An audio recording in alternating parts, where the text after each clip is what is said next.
Welcome to The Explainer. The banking industry just had a massive quarter, but behind the record profits, there's a really interesting story of hidden risks and a high-tech gamble unfolding. So let's break it down.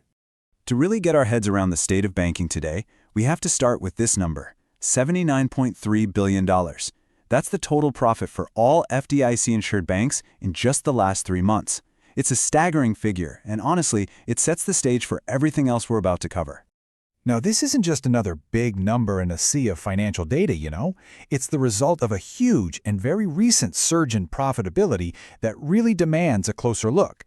According to the FDIC's latest quarterly profile, that $79.3 billion figure, well, it represents a massive 13.5% jump from the previous quarter alone. This isn't just slow and steady growth. We're talking about a dramatic acceleration. So how on earth are they doing it? Okay, so the crucial point is really understanding the engine behind all these profits. It's not as complicated as you might think.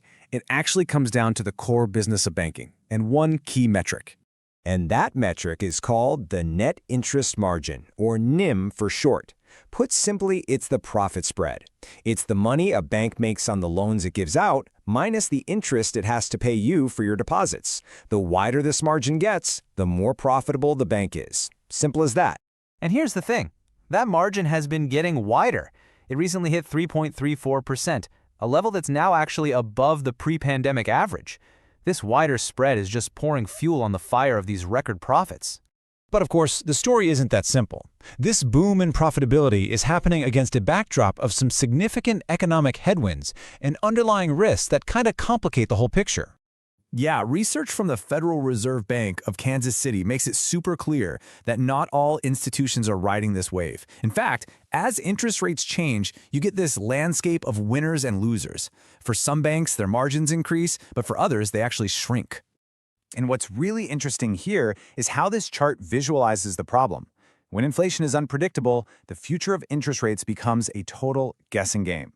For banks, that means the simple act of lending money suddenly becomes a much riskier business. This uncertainty creates a real risk that just kind of sits there on bank balance sheets.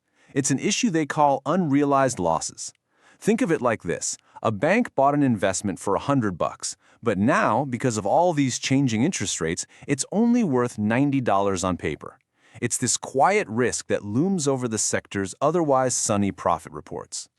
So, with these challenges on the horizon, the industry isn't just sitting around and waiting. It's looking towards a massive technological shift to try and secure its future growth. And this brings us to the critical question for the entire sector, right?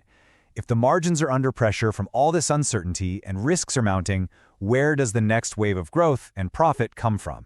For many, the answer is artificial intelligence. The potential here is just enormous.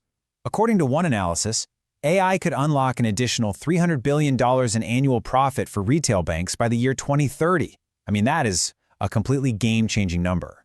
And the transformation could be deep. AI isn't just some single solution. It's a technology that's expected to revolutionize nearly every facet of banking.